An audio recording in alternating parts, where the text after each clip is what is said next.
Hello everybody, Flamin' Shark, back with another video, and today we begin Owarimonogatari. It's the end, kind of, sort of. Either way, as far as it stands now, this is the beginning of the end of Monogatari. This is the beginning of the last,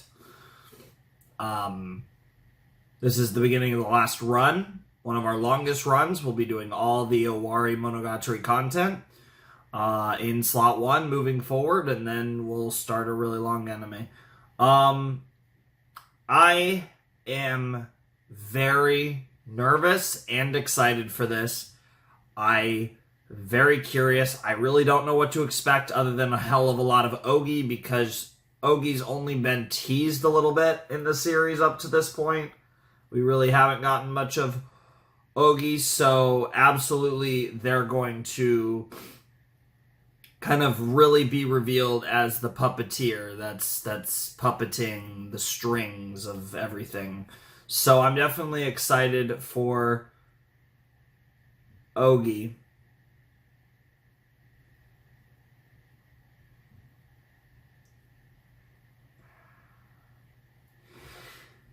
So in Tsukimonogatari, they, again, presumably Ougi, tried to separate, so to speak, Ononoki and Araragi. And that was kind of what was going on in, like, the whole point of Tsukimonogatari. You know, the stuff with Teori and everything, and that whole situation, and of course Koyomi watching Teori get fucking killed by Yotsugi. It was all like a big ploy to seemingly try and separate Ononoki and Koyomi. So the counterplay was, you're just gonna live with her now. There was a lot of interesting stuff in Tsuki. I actually thought Tsuki was one of the weaker parts of Monogatari, but it was very interesting, as with any part of Monogatari. Now, without a doubt, given they were shorts and kind of it was just like a little meme vibe. Koyomi Monogatari was the first part of Monogatari that I really had very little to say about. I didn't really need to talk about it that much. But then the ending happened. Everyone was missing. All of the squad, Gaian squad, was gone, basically. And Koyomi died. And then Hachikuji showed up because he died. And that's where we left off Koyomi Monogatari. Now, what's interesting is, will Owari pick up before that event or after that event? Because I do know that there are definitely people that wanted, because Koyomi Monogatari takes place before Owarimonogatari in the novels, but I do know in the anime that it was adapted in between Owarimonogatari first season and Owarimonogatari second season. So I'm very curious how this is going to play out. I'm actually very curious how this is all going to tie together, because Nisio Isin writes stuff in weird orders all the time. He's did that multiple times throughout the course of Monogatari, where he's written stuff randomly in a different part of the story than other things, and it just is really confusing and weird. And there's still the fucking, like, let's not forget the fucking Kaiki thing. Like, that happened. Literally, like, the two best boys, Oshino's the GOAT, don't get me wrong, but the two best boys literally have been murdered. I mean, to be fair, Araragi probably actually did. God only knows what the fuck Kaiki's on. You literally can't trust anything he says.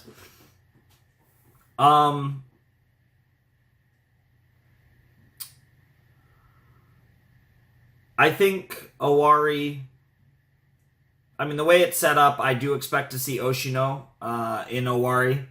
It only makes sense. I expect kind of everyone to some extent.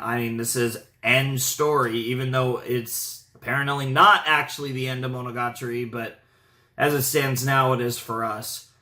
I'm very excited. I don't know what to expect. I'm sure it's going to be awesome.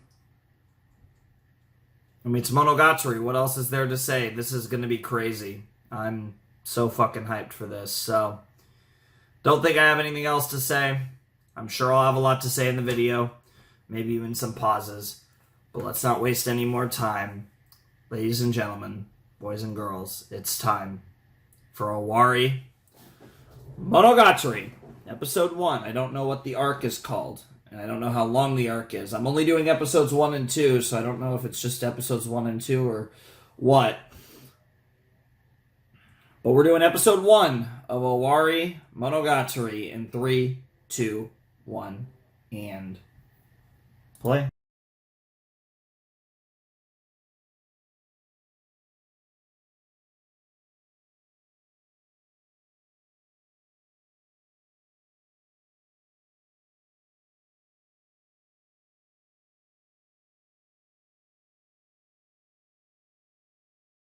Truly on a journey there. Okay. That was very interesting. It has been a while.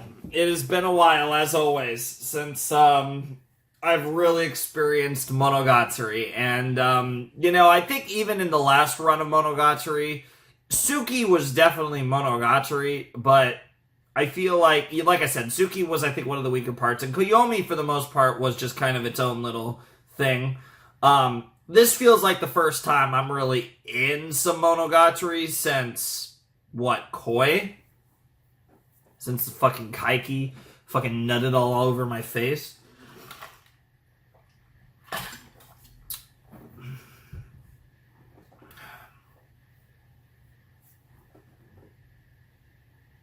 Okay. Interesting. We're bringing up we're kind of rounding out Koyomi's character in this episode's arc. I don't know how long this is going to go. I'm kind of thinking that they'll resolve it in the next episode, but I wouldn't be surprised if this goes on longer either. I just don't... It's not something that I necessarily see going more than another episode, but with Nisio Isin's writing, you really never know. What I think is interesting about this is... It was something that Koyomi was always, was always there, right? And that was something that was very emphasized in this episode, was that he never forgot about it and he never thought about it. But despite the fact that both of those were true, it was Ougi who found this, discrepancy and pushed specifically Koyomi to it. So obviously... Ougi is playing at a game here. Obviously, there is a method to the madness for her, and I think there's always been a method to the madness. I mean, come on, look who she's related to. It only makes sense. But it's interesting that what she's doing essentially is trying to... the end result of such a action would be to further round out and I think further establish exactly who Koyomi Araragi is, and I don't really know what she gains out of that.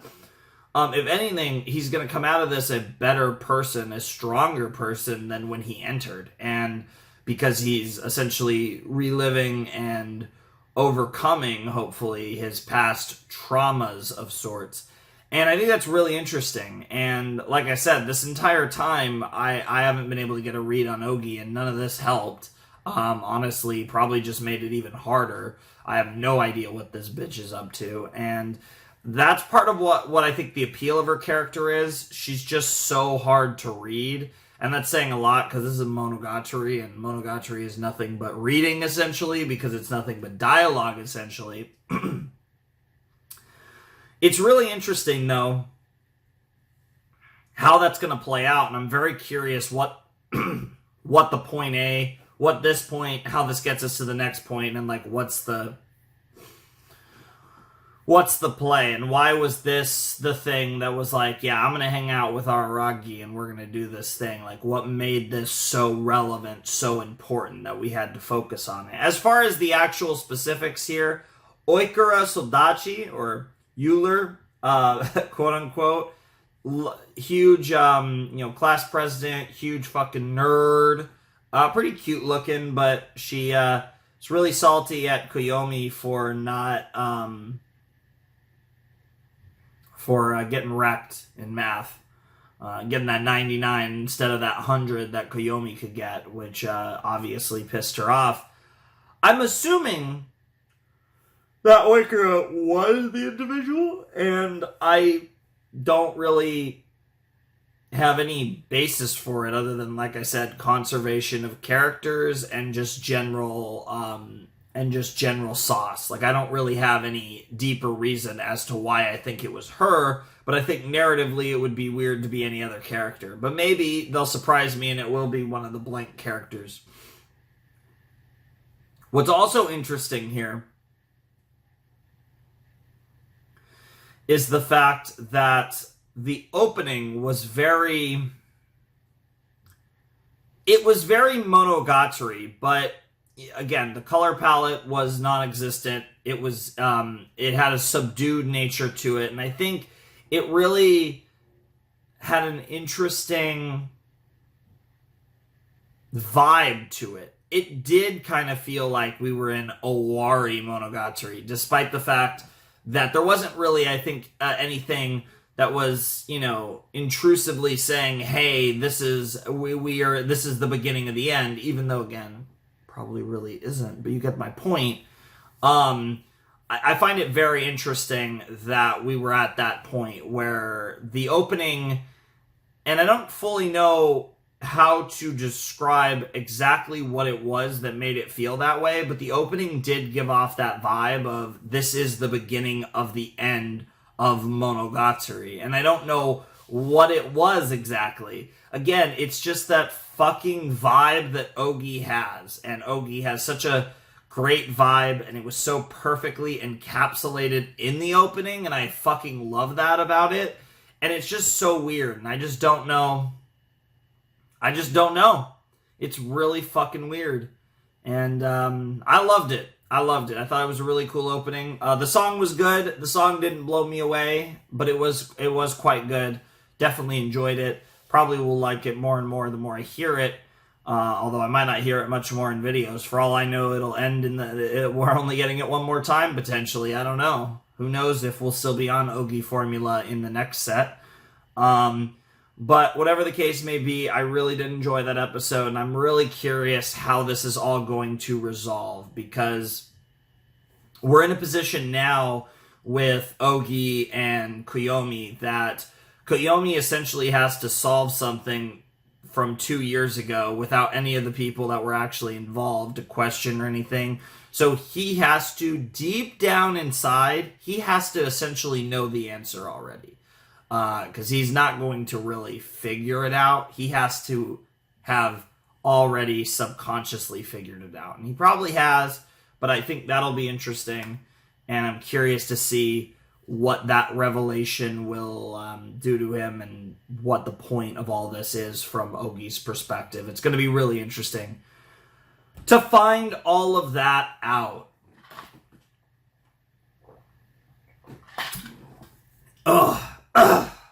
Sorry, it's the morning, so I'm a little... I really need to stop recording in the morning, but, it's kind of become one of my patterns. Alright, I'm ready. So let's jump in to episode 2 of Owarimonogatari. I don't want to overspend my conversational points. I might need them for episode 2, potentially. So let's just jump into episode 2.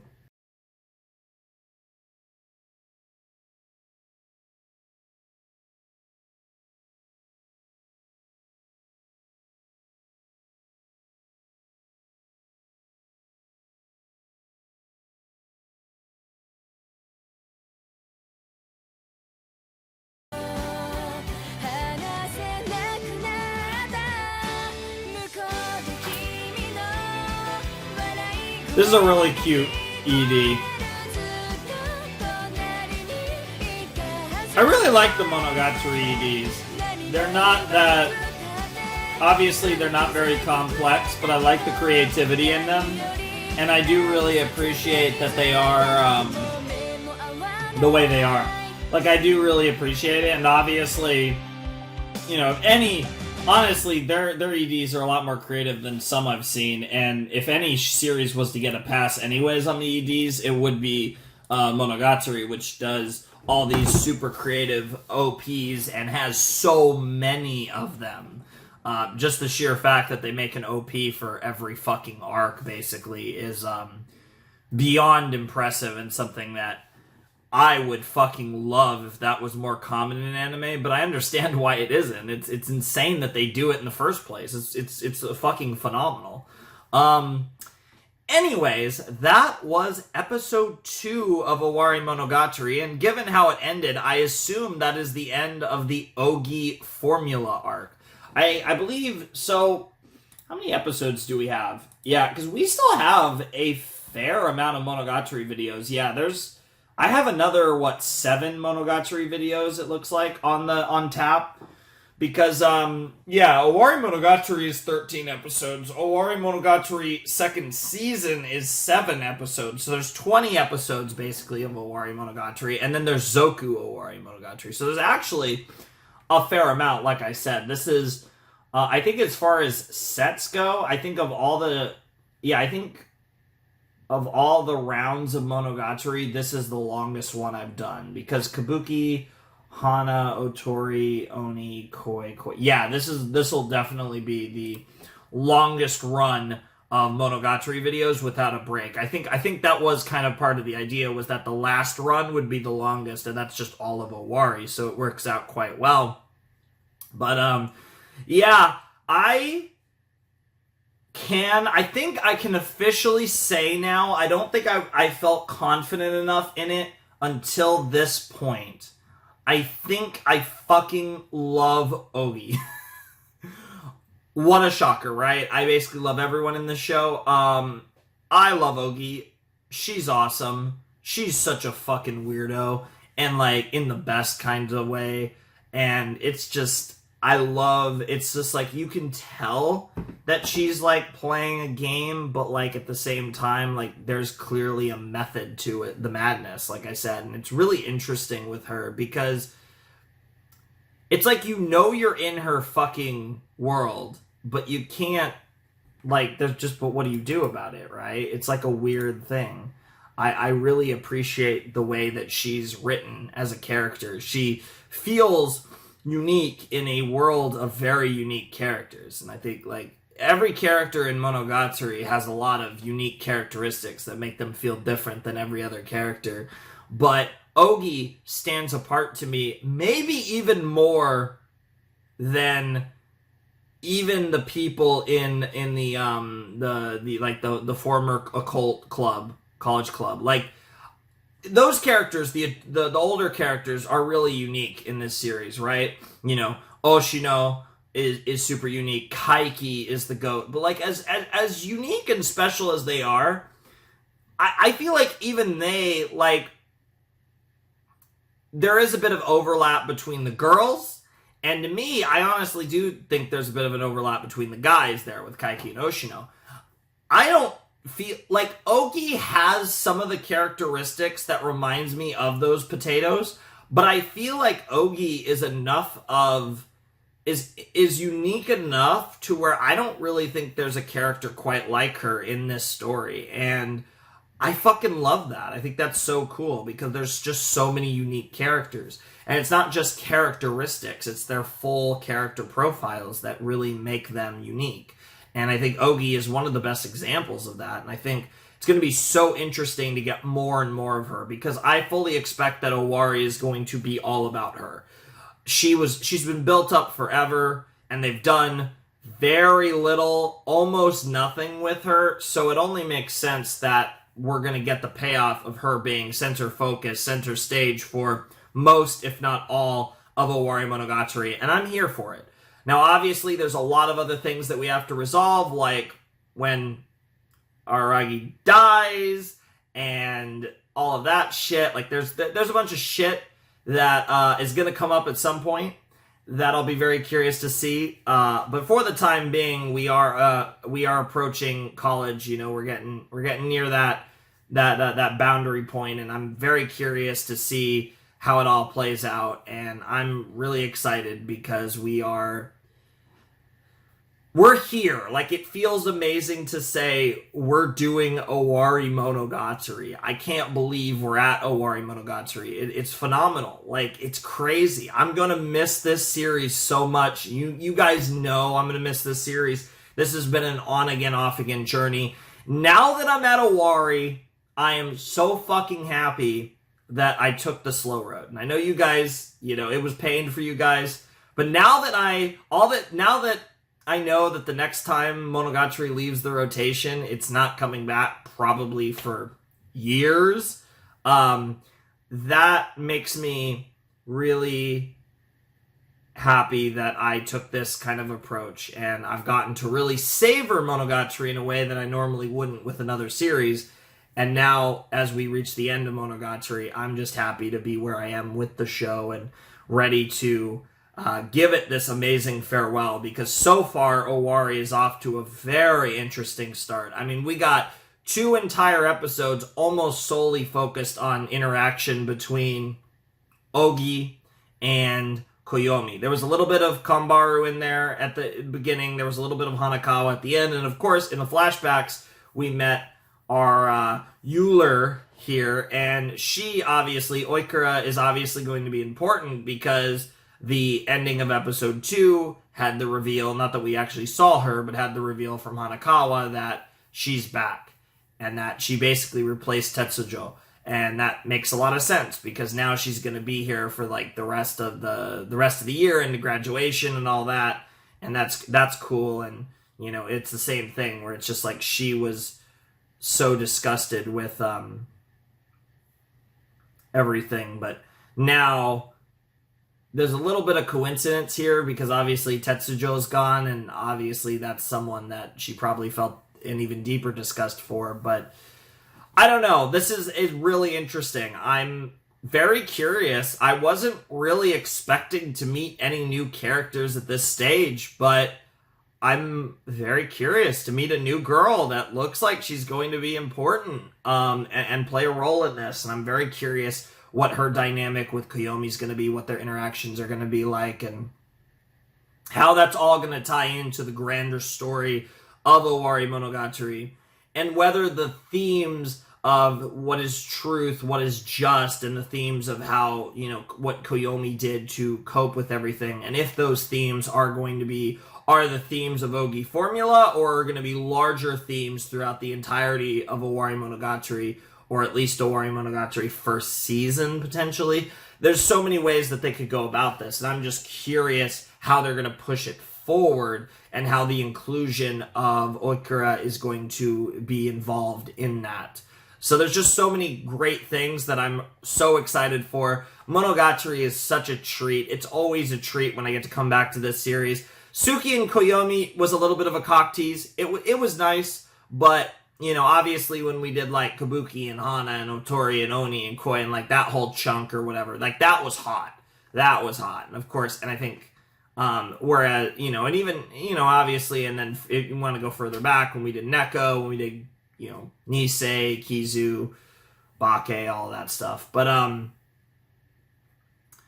I want to thank you guys so much. You don't have to wait anymore. Slot 1 will be Monogatari until we're done with Owari, and then we're done for however long. So it's any Monogatari related waiting other than just, I guess, the rotational waiting is over.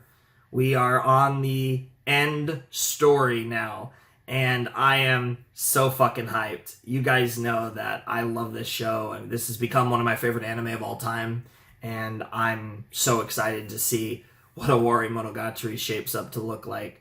But it's been fantastic so far. I really love the first 2 episodes. I really love Ougi.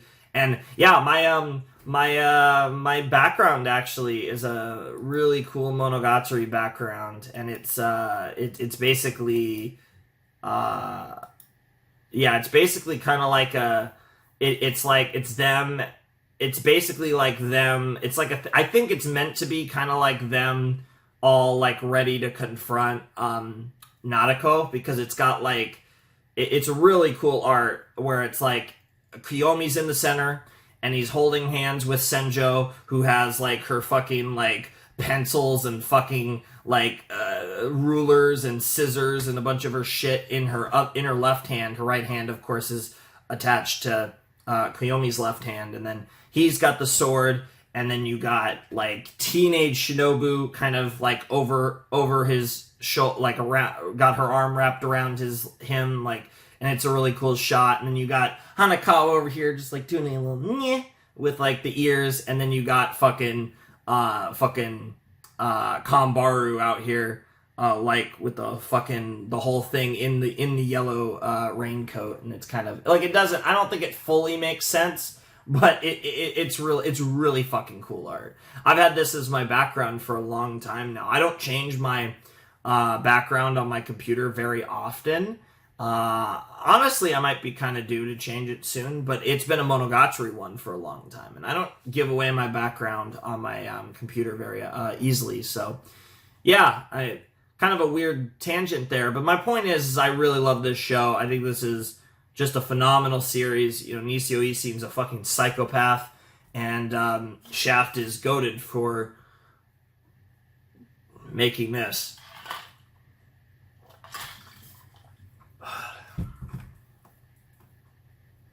I think that's all I gotta say. I'm very curious where it's gonna go, but I think I've generally gotten my main points across as to what I thought of these first 2 episodes. So I'm not going to linger any longer. Awesome stuff. Monogatari, you guys know I suck Monogatari's cock pretty hard. Like, I love this, like, from a quote-unquote formula. I love the style. I love the writing style is, like, just so in my wheelhouse that it's hard for me not to really love it. Like I said, I thought, like, Suki wasn't the strongest entry, but I still really loved it. And we're in Owari, and so far it's looking like it's going to be pretty spicy. So I'm hyped for more Ougi, but we'll get to that next time. Anyways, my Discord server's down below in the description if you want to check that out. And if you want to support the channel, my Patreon is also down below in the description. Ladies and gentlemen, boys and girls, those of you who have not yet decided, without any further ado, it is time for me to bid you adieu. The Flamin' Shark, signing out. Hope you guys have a wonderful, fantastical day. And I'll see you next time with another video. Thanks for watching. Peace! Monogatari is back, baby.